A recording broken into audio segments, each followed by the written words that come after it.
Hallo an alle.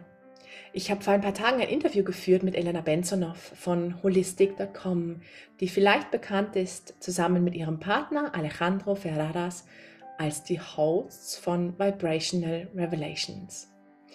Ich möchte ein kurzes Intro anbieten, wo ich etwas über Elenas Arbeit und ihren Hintergrund und ihr Verständnis erzähle, um einen Kontext zu schaffen, wer mit ihr connecten möchte und etwas tiefer eintauchen mag. Wer direkt zum Interview hüpfen mag, der Zeitstempel wird unten eingeblendet.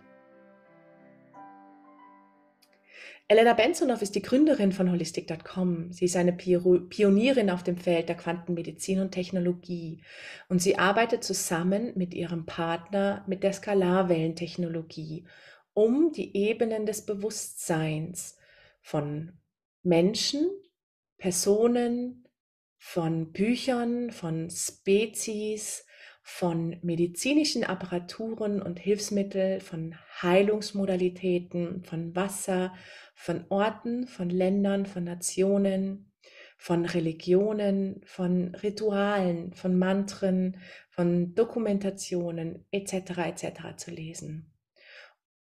Und zu erforschen, was es heißt, wenn jemand oder etwas in dieser Ebene des Bewusstseins schwingt. Ihre Arbeit wird oftmals in Kontext gesetzt mit der Arbeit von Dr. David Hawkins, der ein Buch geschrieben hat, das heißt Die Ebenen des Bewusstseins.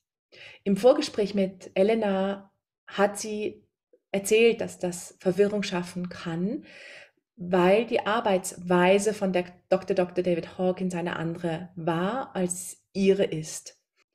Dr. David Hawkins hat mit Kinesiologie gearbeitet. Elena und Alejandro arbeiten mit Technologie, mit Skalarwellentechnologie. Dr. David Hawkins hat eine Gesamtfrequenz gemessen, während Elena und Alejandro erforschen, was für Unterfrequenzen wertvoll sind, um uns selber zu erfahren, um uns selber zu erkennen, um die Filter zu erkennen, die wir in bestimmten Lebensaspekten noch haben, die unprozessiert sind und wie sich die Bewusstseinsebenen verändern, je nachdem, mit welchen Lebenssituationen wir konfrontiert sind oder in welchen Lebenssituationen wir stehen oder welche wir gerade erfahren oder erleben. Was Skalarwellentechnologie ist oder um damit in Kontakt zu kommen oder einen Bezug herzustellen, gibt es einen kleinen Ausschnitt aus dem Interview des Elena und Alejandro mit Dr. Sam Osmanagic, dem Finder und Erforscher der bosnischen Pyramiden und dem Leiter des interdisziplinären Forschungszentrums dort unten geführt haben, wo er das sehr anschaulich erklärt und wo er die Unterschiede, die unglaublichen Unterschiede zur Lichtgeschwindigkeit erklärt. Des Weiteren gibt es auf unserem Kanal ein Interview, das John Nolan mit David Icke geführt hat und das von Markus übersetzt wurde, wo David Icke auf die Lichtgeschwindigkeit als der begrenzende oder definierende Faktor unserer irdischen Matrix eingeht, das vielleicht auch spannend sein könnte in Bezug auf den Unterschied zwischen Lichtgeschwindigkeit und Skalarwellen. Die Skala der Ebenen des Bewusstseins reicht von 0 bis 1000 als die Ebenen, die wir im menschlichen Sein erfahren können. In dieser Skalierung von 0 bis 1000 gibt es unterschiedliche Bereiche, die Elena im Laufe des Videos erklären wird. Und es gibt eine Grenze, eine Schwelle, die große Bedeutung trägt in Bezug auf das individuelle Erwachen, aber auch auf das kollektive Erwachen. Und über diese Schwelle sprechen wir, warum es so besonders ist, wie sich das anfühlt, wie wir das erfahren können und was die Bedeutung, die dahinterliegende Bedeutung ist. Das Interview ist auf Englisch geführt, auch ein neues Übungsfeld für mich. Es gibt auf YouTube die Möglichkeit, deutsche Untertitel einzustellen. Es kann aus Erfahrung etwas dauern, bis die generiert werden, aber in jedem Video ist unten so ein Rädchen, das Einstellungen sind. Darauf kann man klicken und dann gibt es die Auswahl Untertitel oder Subtitles und dort werden dann entweder deutsche oder englische oder überhaupt Untertitel vorgeschlagen und da kann man sie auswählen. Wenn die deutschen noch nicht generiert sind, dann kann es vielleicht noch eine Zeit lang dauern, bis sie angeboten werden. Gut, die Motivation für das Interview war, dass ich Elena als sehr liebevolle, liebenswerte und liebende oder liebendes Wesen kennengelernt habe. Auch als ein wunderschönes Wesen und mit sehr viel Wissen, großer Intelligenz und einem umfassenden, umarmenden Bewusstsein. Und dann habe ich auf ihrer Homepage ihre Geschichte gelesen und ein Foto gesehen von früher und war überrollt von der Trauer und dem Kummer, den ich dort wahrgenommen habe. Und dann habe ich begonnen zu lesen und gesehen, dass sie eine körperlich oder gesundheitlich sehr herausfordernde Kindheit und Jugend und auch junges Erwachsenenalter gehabt hat. Und das hat mich sehr berührt. Und die Idee oder die Motivation ist da, diesen Weg, den sie gegangen ist, darüber zu sprechen. Was sind ihre Schlüssel oder was waren ihre Schlüssel von dort, wo sie gestartet ist, dorthin zu kommen, wo sie jetzt ist. Und diese Schlüssel zu teilen, mit euch zu teilen als Inspiration, als Motivation, als Unterstützung oder vielleicht auch als Erinnerung an die transformierenden Fähigkeiten, die uns innewohnen, an die Kraft der spirituellen Ausrichtung. Und es wäre eine große Freude, wenn etwas dabei ist, das erkennen lässt oder das motiviert oder das dabei hilft, dass sich das eigene göttliche Sein entfalten mag. In dem Sinne, viel Freude bei dem Gespräch. Hello to everybody, my name is Esther from Bewusstseins and I'm here today with Elena from holistic.com. Hello Elena. Hi Esther, nice to be here with you. Yeah. Thanks so much being here with me. There's so much gratitude that I can do this interview with you and that we can talk about some very special topics that could be important. And I would like to introduce you and your work and what your work is based on shortly. And then to describe which aspect I would like to focus on today, special aspect of your work.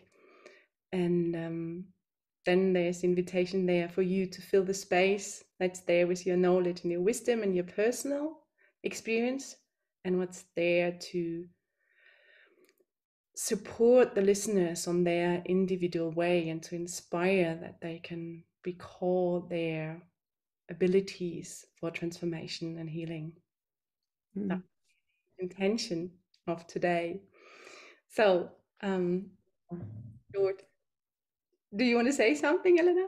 Yes, no, thank you. I think it's a beautiful intention. And I guess you wanted me to start with, how did I come to do what I do today? Yes, where did it all begin? Oh, it's been a fascinating journey. So this journey for me started, I think it starts from the moment we're born. And for those of us that that remember to stay curious and ask questions. So that's always been my nature as a child, is I've always been very intuitive and very curious about what is. And why was it that I was feeling certain things, but sometimes the outside world or the responses, there was a discrepancy.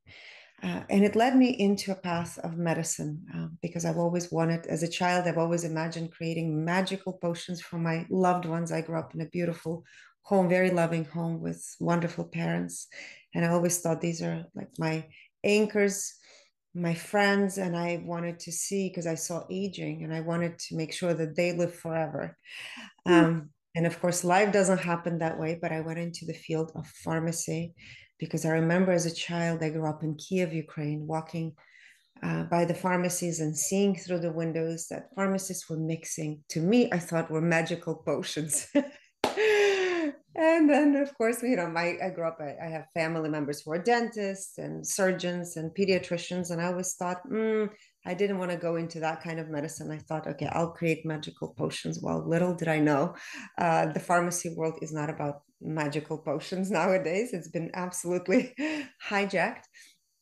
But I still went in and completed my studies with this imagination at play and curiosity. And it led me on a very interesting path, first recognizing, especially in the United States, I live in the US, how over-medicated people are. And it got to the point when I used to work at a diabetes clinic that I've seen actually patients on 17 to 19 medications a day. This was the average for that particular clinic. And I thought, this is absolutely not the path.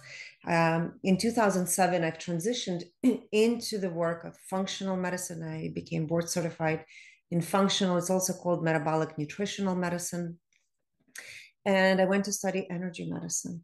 And this is also somewhat an overlay of the time when I worked in a diabetes clinic. I remember asking patients if they were somehow changing their diet, if they're interested in knowing how diet influences the physical body. And they said, oh, no, my doctor said it's not linked, so I don't have to change anything. And this is patients that were coming in with oxygen tanks and in wheelchairs.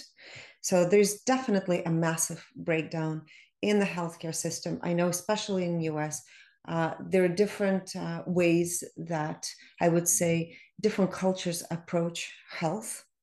But overall, what I've realized is there is a disconnect between body, mind, and soul connection. And this was my big awakening into something that I've always felt as a child. And I believe that most of us know this information, but somewhere down the line, we're programmed to be very linear in thinking. And as I've learned through quantum physics moving forward, time is not linear. Our bodies are not mechanical.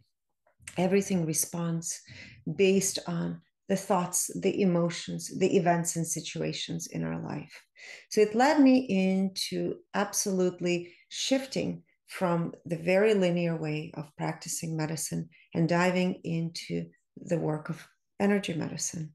And this is where I started teaching as well. So I've been teaching. I have an online school and also in-person school where I train people how to be holistic quantum healers, because I believe that practitioners of the future are those that are going to be well-versed in medicine and also in energy medicine. So the big thing came to me, and it was viruses. I wanted to know, why was it that, for example, a person would come in with Epstein-Barr virus, and let's say they would be treated by their practitioner, or I would put them on specific herbs to eliminate it. A year later, Epstein-Barr would reappear.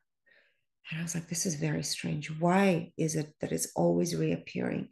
So at that time, Alejandro came into my life, and we decided to create a system first that was based on medical things. I wanted to know, why was it that the viruses were coming back, right? And these are part of chronic fatigue viruses. And what was the interesting thing for this particular case is viruses, or any kind of, let's just say, parasites, bacteria, I'm going to give you an example. They create an imprint in the human energy field, right? Because we all have this auric toroidal field around us. It's filled with information. Light is also part of that. So we're electromagnetic beings that are emitting lights, photon beings. Well, anyway, what we pinpointed this particular thing to is that it was imprinted in the field of this particular person based on something that happened to her when she was 2 years old. It was an event that occurred in her life, and there were emotions that were triggered. So it was a decision. As a little girl, she made a decision, very unconscious decision, that this is how it's going to be imprinted in her field of information, because we're all information receivers and emitters. So when we pinpointed the issue and we figured out what it was, I said, okay, so now that you know what it is, perhaps you can work with a practitioner, or you can work with us on regressing yourself to that point in order to release this emotion, to face the situation that you've encountered. So of course, this has helped this person a lot. For some people, it's as easy as regressing and And of course, it's important to address the physical body as well in order to release the situation. Or sometimes it takes work because the event could be extremely traumatic and the person might not be ready to deal with it. So that's how it started. But then we realized, so if there's imprints that happen based on the emotions and physical things, why don't we start testing ourselves and our loved ones and see what happens based on the scale of consciousness? So we've developed a system using scalar wave technology. I know that other practitioners have used kinesiology. I don't have anything against kinesiology, but in my practice, I don't find it extremely accurate because when we're testing emotions or people and wanting to find out information, because oftentimes it can be influenced. So we wanted to take ourselves out of that system and read strictly what is, without necessarily knowing, right, who we're reading or how it's done. And it's done in a double-blind way because it takes two people to do it. And we found this information extremely accurate. So Alejandra and I started diving into our own lives and into our family members and friends, and people will say, wow, this is remarkable. It's giving me so much insight into myself. And it gives you a lot of insight into yourself. People say, why do you care to read vibrational frequencies of yourself or other people? So for yourself, I would say it gives you, it's sort of like if you go to a physician, for those people that do go and get blood work done, and they tell you, okay, your cholesterol is this, your glucose level is this. So I say it's the same thing. There's no needles involved. All you're doing is testing yourself to see where you are today. And it gives you, for those of us that are curious and want to evolve, or perhaps have a blind spot, because we all have blind spots, right? Somewhere. Where is my weakness? And perhaps how can I turn that weakness into my strength? So this is exactly what the vibrational frequency analysis does, is now we look at over 30 categories, probably a little more, to see how do we perceive different aspects of our life.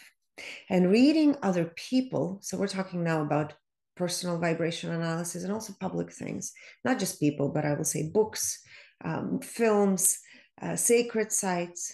It opened our world with Alejandra into what I've always imagined as a child. It gave us more clarity, but it also opened the world through the lens of magic. And I say magic in a beautiful way, because you begin to appreciate everything that exists and how divinely orchestrated everything is in our universe.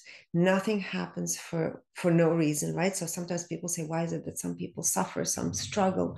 And our biggest message is everything is divinely guided and orchestrated. And it really is about reminding ourselves and people that do care to know this information, that ultimately we hold the key to that transformation we're seeking. We hold the key into understanding the nature of our reality through our own intuition. And this allows people, I would say, in the vibrational revelations community, it gives an opportunity for people to check in with themselves. Are you truly feeling aligned with something because it's intuitively right? Or is it because you have a limiting belief system and this is how you are perceiving that reality through that particular filter? So it gives you an opportunity to look at your reality, yourself, people around you, I would say, with much more appreciation and also compassion for yourself. So when you have the compassion for yourself, you'll be able to have much more compassion for the world. And ultimately, this is why we're here, to experience that, to experience more compassion, more joy, more love, and recognize how we're all connected. I hope I gave you enough of an explanation. No.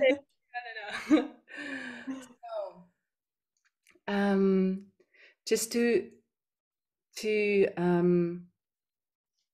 say it again, there's this one part where you're revealing public figures, sites, books, spiritual teachers, species, planets, nations, and so on. And religions, it's getting more and more and more and more clarity. And on the other side, you're working with individuals where you can do the personal revelation of your vibration, your frequency, where you're vibrating at how you are experiencing reality and as well the lifetime, so that you can see it or look at yourself. Where did I start? How did I experience life as a child in a young age? And where were drops and where were shifts happening? And this scale you're using goes from, or ranges from 0 to 1000. And there's, due to your experience within individuals and my personal experience, there's this one important threshold, which is called, or the 200s. And there's one term that is given overcoming this level of consciousness, and that's called the hero's journey. Could you say something about it, how it can Yes. be understood, how Yes. can experiences perceive it, and as well, how can it be misunderstood? That's beautiful. Well, we realized reading thousands of people by now, most human beings are born below the frequency of 200. I would say between 50 and 100 range, 100 frequency at birth being the most common. So that is a very important number to keep in mind, that 100 is worry and fear. So you can imagine that most humanity is born at this frequency, or let's say older generations, because we've done an episode on brand new generation that's coming. They're drastically different. So that's number one, is understanding the human condition. But what humanity is capable of is so beautiful. And this is the part that we fall in love with every time we do this, with every human being. And it's that frequency of 200. And it's a frequency of heroism. And this is why we call it the hero's journey, because most human beings that truly invest into getting to know who they are tend to reach this point and go beyond it. So what is the 200 frequency? So we've divided the scale into four major aspects. The aspect number one is the aspect of victimization. And this is on a scale from 0 to 100 to 200, or 199, 0 to 199, victimization. 200 is the first point of what we call the activation part, and it goes all the way until 499. So this is where you're awakened to the realization, wow, that bridge of 200 that you're talking about is the bridge of recognizing that we're all connected. And once you recognize that we're all connected, that we're not victims of our reality, but we actually can make the difference in how we perceive our reality and how we co-create our reality. And then the next stage, I'll just break it down into four stages, is 500 to 699. And it is the range of, it is a creative range. Hold on, it's just slipped my mind. It's a range of inspiration. I call it the range of inspiration because it's being creative, right? It's all about feeling inspired. And then 700 to 1,000, I would say, or to 999 is the illumination. And we took out some of the terms that we used earlier. For example, and it is because we've talked to so many people and we've recognized it. Why did we take out the term love out of our scale as an example? And we replaced it with flow, because love can be experienced at every single stage. Why is that we took out enlightenment? Because we also recognize that people that overcome, as an example, a frequency of 50 or 100 or 30 and go into the frequency of 200 and higher, a lot of times people will say to us, I feel enlightened. I've experienced enlightenment. And this is one of the most important terms to also touch upon, because enlightenment is not a destination. Oftentimes you probably have heard spiritual teachers say, oh, so-and-so reached this point of enlightenment. The one biggest misconceptions that we wanted to clear up with Alejandro is enlightenment is the path. It's the journey. And it's something that we can experience throughout every frequency in our life. Illumination is more of what we refer to that, or also the divine essence of 1000. It's a fully embodied being. where there is absolutely no resistance and the information just flows. And we just redid our scale. So for those people that will want to see it, you'll see it's actually the nesting dolls, the Russian nesting dolls. And you'll see the smallest doll in there, the golden light is the frequency of 1,000. And it's a reminder that we all carry this divine essence in all of us. It is the divine spark. It is the God that exists within each being, each sentient beings in this planet. So it doesn't matter if you're on the victimization or activation or illumination, that part is still within you. So it's all about removing our limiting beliefs, walking that hero's journey to recognize the divine that is you.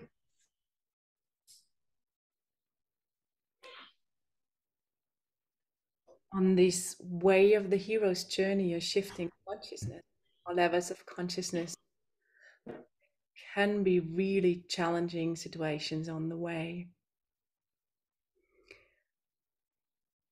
Is there something that you could share or offer what helps overcoming these challenging situations? And how can it change due to the levels of consciousness one is vibrating at?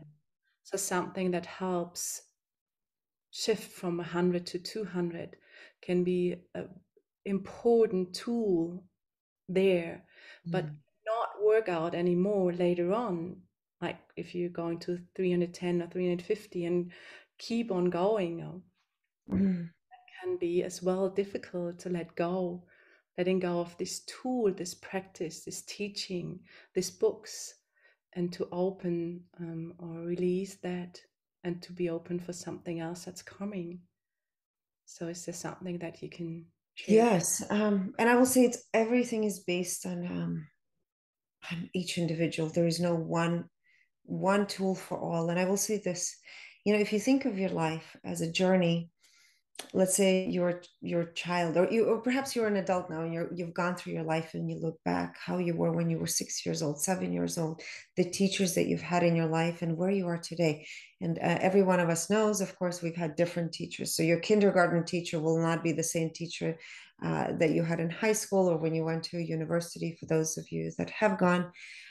So it also shows that there are different teachers, different books that will appear in our life. One of the biggest advices I can give is to always stay curious, because curiosity sparks imagination. It sort of works with your imagination together. I think it's important to go back and remind yourself to be playful, to be compassionate for your journey, not to judge yourself, because what happened you cannot change, but you can change your response to whatever it was that you can say that had made you feel that way. Yes, and for some people it could be extremely traumatic events. Of course, there's people that have gone through Holocaust, right? And you can see that this perpetual trauma has, in a lot of research now, right, has actually imprinted into the third generation's DNA. It actually shifts and changes our DNA. So when you recognize, there's a lot of research on that things that had happened to our ancestors, yes, you're not responsible for it, but it's important that you acknowledge it. And in order to transform it, you have to have the compassion to perhaps why people respond in a certain way, why certain people have and respond to trauma. So number one is to recognize, yes, this happened to me, and shift our response by having compassion. Imagination, I think, is key. And recognizing the beauty, the simple beauty. For me, beauty is important because I see beauty. If I go outside with my son on a walk, we see a flower, to me, it's beautiful. It inspires me. And that flower carries a message because it's also a vibration of information and light. So just stopping yourself and doing the daily practice of noticing the high vibrational things around you in your life, because universe is bringing it to us as gifts. Nature is giving us gifts, whether you or not you have a dog or a cat, which is also beauty and love. or it's plants, or it's garden, or you're looking at the tree, give yourself permission to soak that energy in. And I think that ultimately focusing on daily basis on things that bring us joy. So it's sometimes it's very comfortable and it's a known territory to bathe in victimization. And this is usually what we've noticed is with many people that have gone through trauma but shifted on the other side, they always say that that trauma is comfortable, even though it's lower vibrational frequency, but it's a known territory. So it tends to expand. So when you kind of look from a higher perspective into that situation and you're able to see, is this situation working for me? Is it working for me how I am responding to my life? Or is it not? And I will say it goes that way for every frequency. And ultimately, the goal for all of us here is to experience more joy and to have fun. We're here to just have fun. And that is one of the things that we measure. How much fun are we having playing our role? And how much joy, is it joyful? So if you're not having fun, switch, something is not working. Yeah, this is with these changes in level of consciousness or stages in your life, something you've been totally addressed to and did with compassion and to the other, and suddenly it's not there anymore, doesn't feel true anymore, and then you have to find something else, or something is focusing, tending to something very different. Did you experience something like that? That Yes, I think every human being experiences something like that. I think we're pushed on regular basis to be uncomfortable, to kind of recognize what is working and what is not working in our life. And it can be scary at times and challenging. I mean, I've immigrated to the United States as a teenager with my parents. We had, when we left, it was still 1989, Soviet Union. We left with 2 suitcases, $150 a person, nothing else. We were not citizens of any country because at that time our passports and documents were revoked. So we've experienced absolute poverty with also not knowing what to eat. We ate canned food for a couple of months, actually, when we were, I never shared this with you, in Austria and Italy, we were refugees. So knowing what that feels like, it makes you also appreciate life, and not knowing what the future brings. But I think ultimately, when you have your tight circle, even if it's just that one person, in my case, I was fortunate because my mom and dad and my sister, she was much younger, but we were in that very loving circle. That's all we had was love, which is the most important ingredient. And that is what fuels you. So for those of you that, if you do have one friend or one family member and they're having that safe container of love for you, that's all you need. And you'll survive on very little. This is something that we recognized. Coming to US for me was also not speaking English.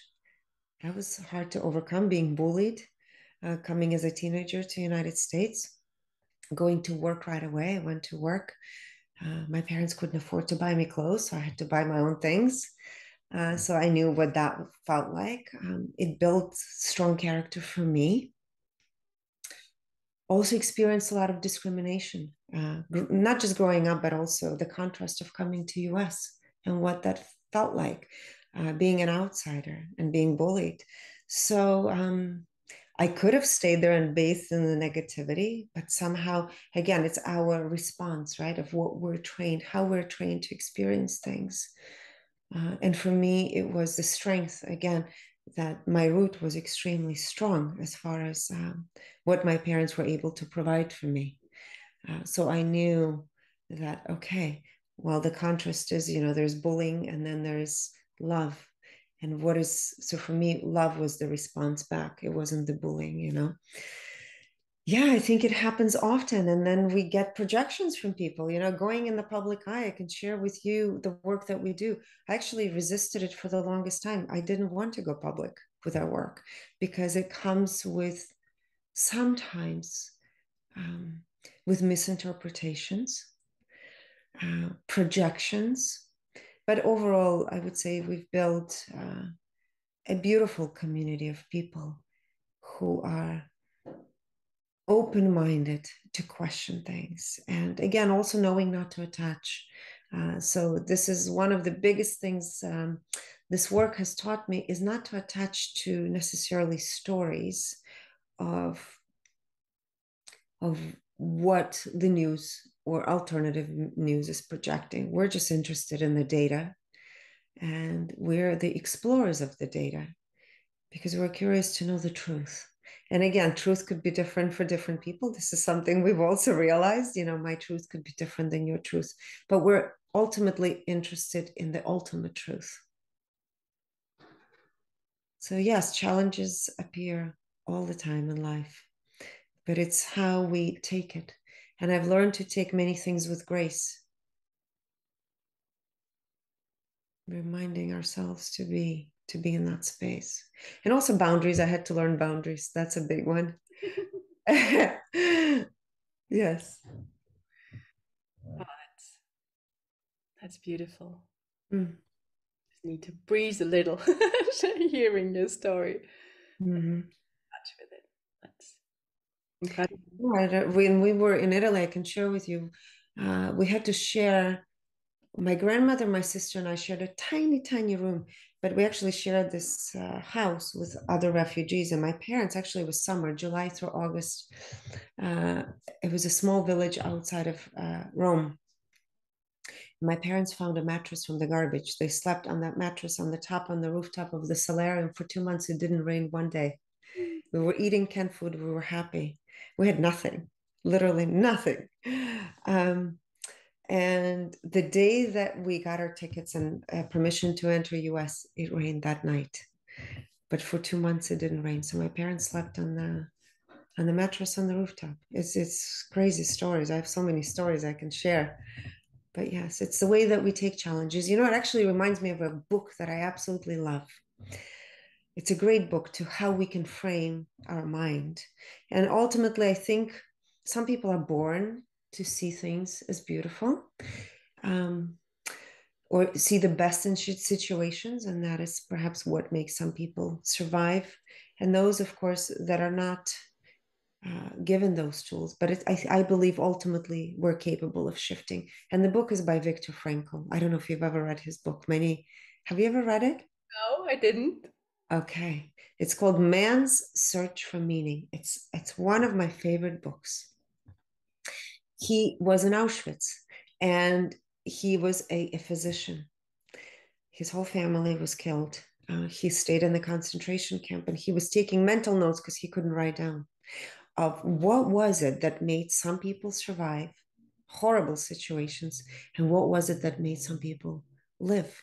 And he was one of those people that I would say had a positive spin on things, right? For example, some of the people that were in the camp with him would say, oh, uh, I'm going to die. If this doesn't happen, I'm going to die by May 25th. And they died that day. So again, it shows how powerful our mind is. And I think that book, perhaps for those people that have never read it, can inspire. How can we retrain our mind if it's not a natural coping mechanism for you, to adapt to how we deal with situations? Because it is ultimately translating. Why is it translating into frequencies? Because everything is a vibration, including ourselves, right? Everything that we see in the universe or perceive is a vibration. And that vibration is translated through emotions. Our thoughts have vibrations. So it is how we shape our thoughts and how we interpret our thoughts. And this is something that if we're training that muscle enough, we can be really good at how we interpret the information and how we perceive it and how we respond to it. It's like people who are, in US, I know Europe is a little different. There's so many people go to the gym, right? There's like gym rats. And I also think it's because most people, drive cars here, they sit at home. It's not a lifestyle to where people walk, right? Like in major European cities. So people go to the gym. So imagine if you're spending so much time at the gym, even if it's just 30 minutes a day, every day, imagine if you were to spend that amount of time on working out your muscle, internal muscle of retraining. How do I perceive myself? How do I perceive the world? And reframing and shaping that. Your life is going to be so much more fun. Yeah, that's beautiful. Yeah. Mm. There was one question coming up shortly before we started the interview. And that was something that I am reflecting, or I am always trying to reflect with all the shifts in consciousness and how we experience our reality, how we experience the world or situation. Did the experience of my I, the spiritual I, ever change? And if yes, what changed? And that's what I try to reflect throughout all the lifetime with the frequencies that I know due to your reading. How did I experience myself, the inner self, really the I that I'm in contact? Did that ever change? Or did it, the quality of the flow or the quality of the light or the power change? So like Mm.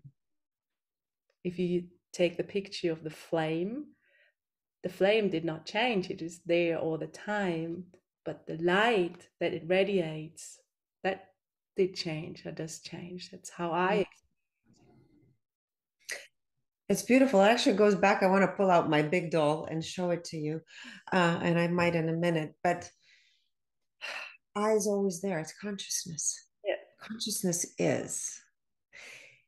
It's more of how close we're in that flow, right? Consciousness, it's sort of like the fabric of everything that is. It is. So when you remove the limiting perceptions, limiting beliefs, right? Based on whatever patterns we've inherited through our upbringing, ancestral things, you shed all these layers. Then you get closer to seeing that light and recognizing that it's in you being expressed. You know, Alejandro says it so beautifully. He says it this way, that I am God experiencing life through Esther. I'm God looking through the eyes of Esther. I'm God touching through the fingers of Esther. I love that he says that. And it is so true. Because when you recognize that, you're going to see the world as divine. And something that Bruce Lipton also says, he says, we are living on heaven and earth, but you have to recognize it. And this is why I said one of my favorite exercises is to go on a walk every day and begin to notice the heaven that is here for us to enjoy. And by heaven, I mean the grass, the trees, the sky, the flowers, everything that is. And that also means other human beings, recognizing them as the divine. So I'm going to pull up this doll. You see, I just got this doll recently. It's giant. I didn't know it was actually this big. It's quite big, right? Because when we were creating our chart, I said, this is what it is. So this is what you've experienced, let's say at birth, right? You came with all these things. And then as life goes on and you are open to who you are, right? You're shedding the layers, more of these layers, right? There's actually many dolls. This is like the doll, there's like 10 of them. So you see, it's getting smaller and smaller and smaller, right? And now you want to know what divine feels like. Where's that divine light? That is so bright. Let's find it. It's still going, right? So this divine light, it's still not it. You think this is it. It's not it. Right here. Right there. This is what we come here with. But this is the part that it always exists within. It's a divine spark. So you can connect to it and radiate it as bright as you want it to be. It's sort of like the 24 karat pure gold, right? You know, another thing somebody years ago said to me when I had a full-time in-person practice, she said, I know, Elena, what you do. I said, what do I do? She said, you are, how did she call it? She said, like a light worker, but she actually used another term. She said, what you did to me is you've turned my light on, almost like you remembered to plug me into the wall, right? Another way I like to think of it is this way. In life, our light can be dimmed by fabric that is covering it. When you remove that fabric, the light is so bright and it's so beautiful. So I want people to remember this little itty bitty, but it's powerful because it's pure. In fact, I think I was reading somewhere a long time ago about Earth, that if we were to take this empty space, which is not empty, but if we were to take it out and collapse it, our planet Earth into like a little cube, like how much would it weigh? And I remember it was like some tiny amount. And I thought, wow, if you really think of what matter is, which is all vibration, right? But this is also who we are at the very core, whether you are at 50 frequency, 20 frequency, or 1,000. It's just those that are at a higher frequency are able to, they've trained themselves to perceive this. This is their life's mission. And for those of us who are not clear on it, but I want everyone to be clear, you still have it. It's in you. So you just have to shed all these other layers. I love this doll. When I ordered it on Amazon and it came and I said to my son, oh, no, no, this is the wrong doll. And my son looked at it. He said, Mom, this is a perfect doll. I'm like, but she's so huge. He's like, yeah, but this is how we are, And I thought, he's so right. He's like, just hold her. You're going to fall in love with her. And I did. I love the comparison, this huge doll and the tiny little one, because it shows represents a way and the huge layers you have to let go of the identity. Yes. Yes. To get to the true treasure, the essence of who we are, the consciousness that we seek, the highest vibration that we seek is already here. Yes. That's beautiful. Mm. There's just one last question where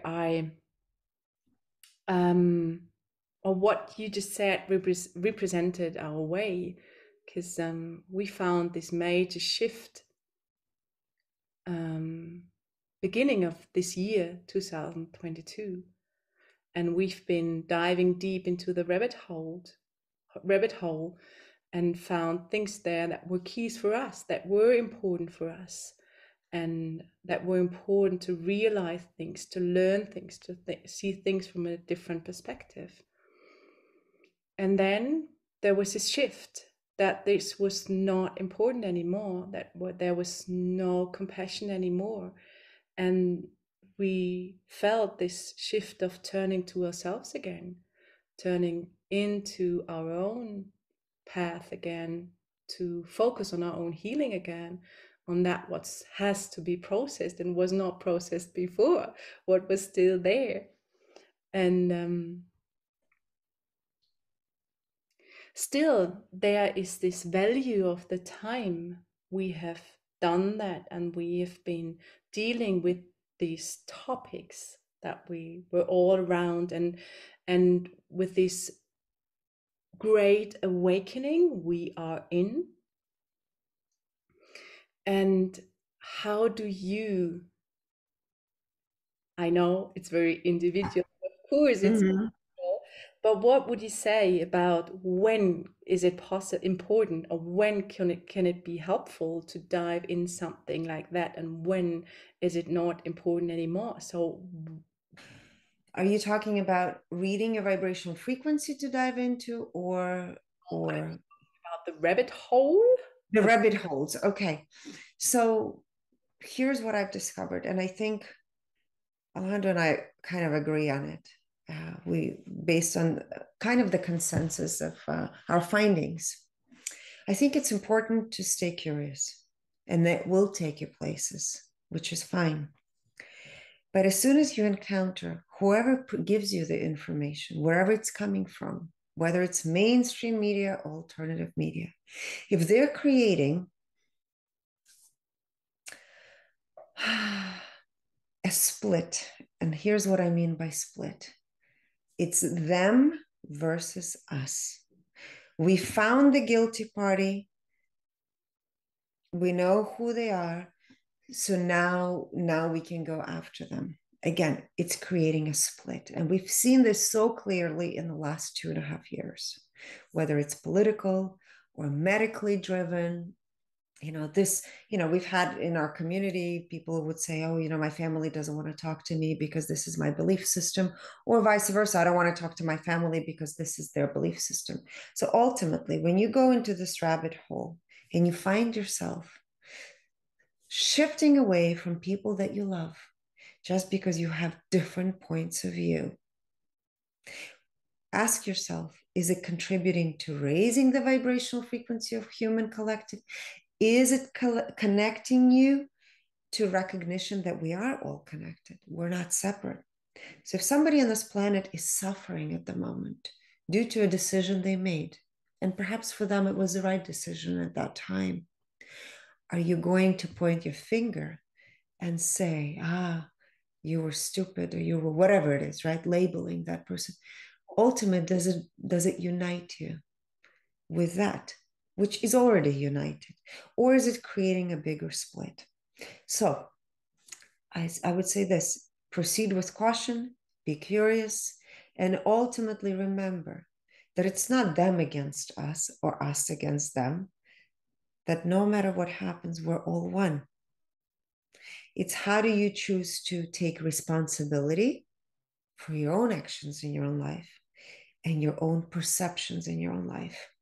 And how courageous are you to recognize your own limitations? And by limitations, I mean your own belief systems, and question, where do they come from?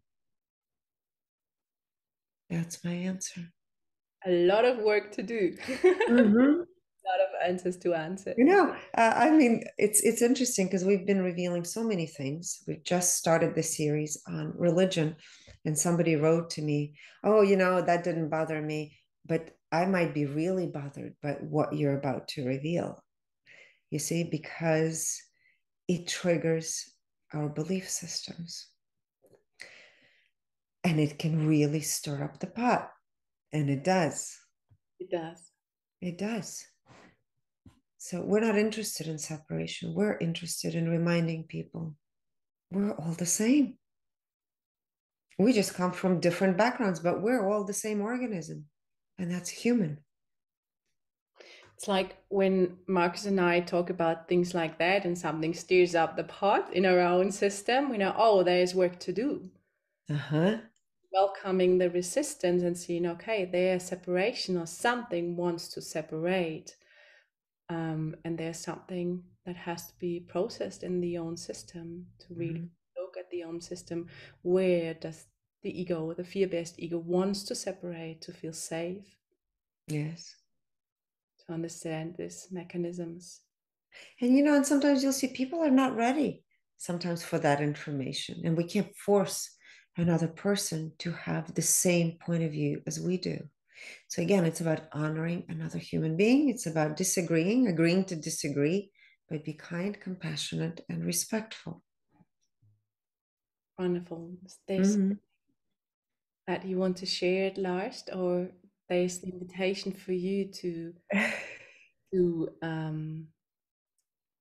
share how you are perceiving your existence in this human lifetime now? How do you perceive?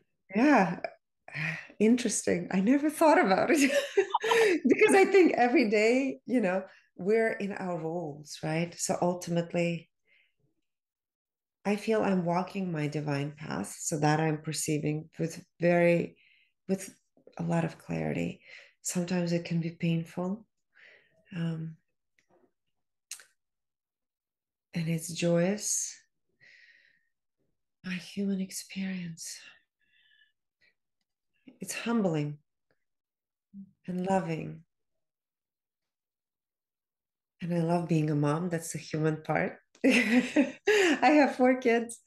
They're older. That's probably one of my favorite experiences on this planet is being a parent. Mm, Oh, what yeah. happens painful? What are you doing? What What is painful? oh, Oh it's gosh. painful. What is there then?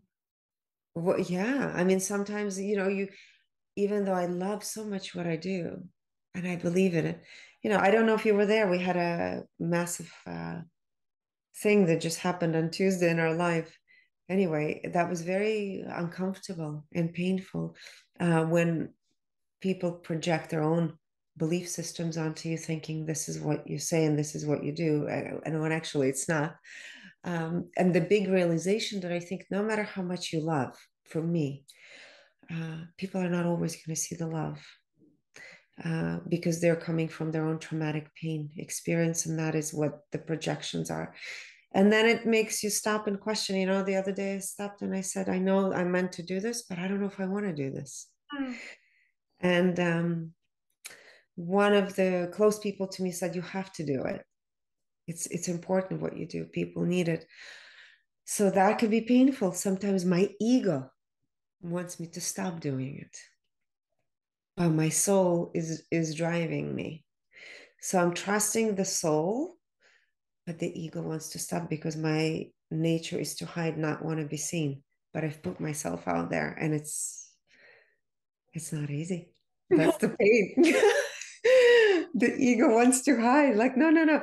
I just want to be in a cave. I would be good in a cave with like a huge library of books, which I love to read. So that would be, and with my kids and Alejandro, and that would be it. But then putting myself out there, like I'm a Pisces, Cancer rising, Cancer moon. I love to be in my monk kind of like cave like place and caretaker. So to be out in the public is painful. It can be painful. Uh, so it's the battle of the ego and the soul. Yes. Thank you. Truth. You're welcome. So my message to people: be kind, compassionate, and loving always. We need more of that.